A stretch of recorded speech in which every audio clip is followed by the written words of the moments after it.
Hey, welcome back, rankers. I'm getting a lot of questions recently about the new top-level domains because we're seeing a lot more of them come out in Australia, at least, and get launched. Like we've had .melbourne, we've had .ceo, there's .travels out there, a whole range of ones. And people are saying to me, "Oh, should I be spending the money on getting one of these TLDs?" Well, my answer for the most part to them is, look, if it makes sense to do that for your brand, then yeah, do it. There's nothing inherently fantastic about having a TLD with a keyword in it, for instance. Like some people are saying, well, you should go and get SEO.Melbourne. That'd be great. Well, possibly.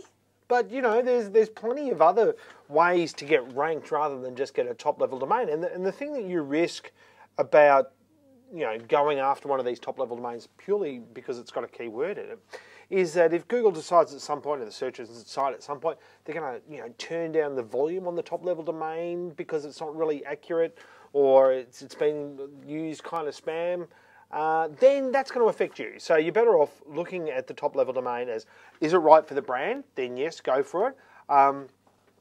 If not, then possibly don't go for it. Don't just go for it for ranking purposes. So the question is now, well, will it help? Well, with all of these things, you've got to put them in context. So, for instance, .ceo, I've just done a search here for under the entire .ceo. You can see here we've got all these sites under .ceo, and you can see here that we're seeing a lot of similarity with a lot of the page titles with the .ceo. And that's because it's all, of course, handled by one company, and it's, I believe it's Jody Rich's company, People Browser, that is doing the .ceo. So if I go for Jody Rich, which is one of the guys behind .ceo, I'm not seeing a .ceo come up for him at all. Now, it could just be that he doesn't actually have one, which would be funny. Let's have a look. Jody Rich, oh, there we go. People Browser, home.ceo. Wow, look at all those. So you can see here, right, with home.ceo, and then we've got all these people underneath there under home.ceo, and then it seems to be repeated at a subdirectory as well. So with all of these things, it depends on how good the SEO is on the individual site. Right now on this, I'm seeing a lot of bad SEO, I would say, for, say, the .co. Then we go and have a look at .travel. And, you know, just to do a quick search of what's in .travel. So look, Fair Compare, .travel, I think it's a US site. So if I then just search for Compare Fairs, we can see here faircompare.com comes up, not the .travel. Okay, so if I go Compare Fairs Travel, probably same results, I would think.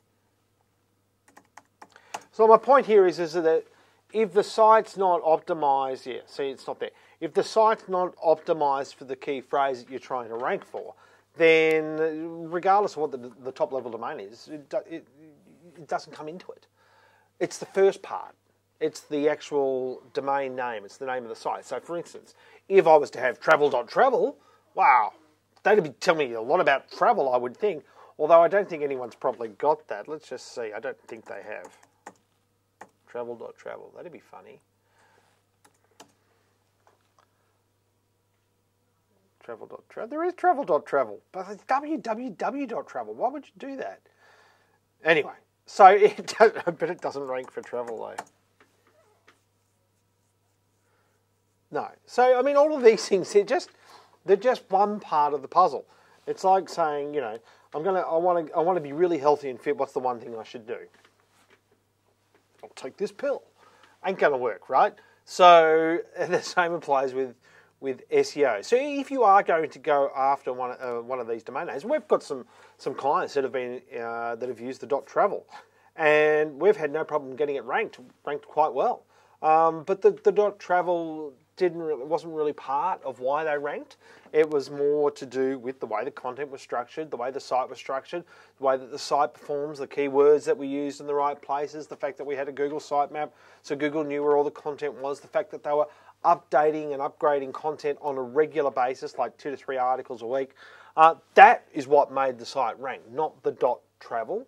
So if you have an opportunity to go and buy one of these top-level domains that you think is really, really good for what you do, then make your mind up about, well, how much effort are you willing to put into that? Because remember, you've got to treat it like another site. You can't just say, and we get asked this question all the time, hey, I've got this domain name, this domain name, this domain name, and this domain name.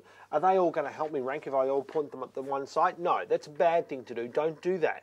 You should only have one domain name pointing at your main site. Other domain names can redirect to that site, but you should only ever have one domain name that comes up, or as we say, resolves for that particular website. So if you have, say, a .travel or a .co or any of these other ones, and you want to use it for because it's good for the brand, and you want to use that extra little bit of juice in the top-level domain to help you rank, then you're going to have to build a whole site around that, okay? So you're going to have to build a whole site around so if you've got a .com.au or a .com or whatever, and then you go and register a .travel, well, that's a whole other site, that's a whole other different content strategy, and that's what you'll have to do.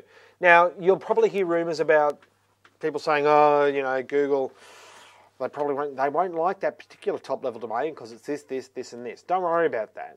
I mean, we used to hear that about .mes, .cos, .infos, .biz. We used to hear about all of them, but it doesn't really matter. What matters at the end of the day is the quality of the content that you're doing, the quality of the site, performance, how it's structured, and are people sharing the content, and are people enjoying the content and commenting and doing all these other things. Is it an active site? Do people like the site? And does it perform well? Is it the most relevant result for the search that you want to rank for? And if it's not, then you've got to make it the most relevant result for the search that you want to rank for. And that is it for today's show. Hopefully that's helpful. We'll see you next week. Thanks very much. Bye.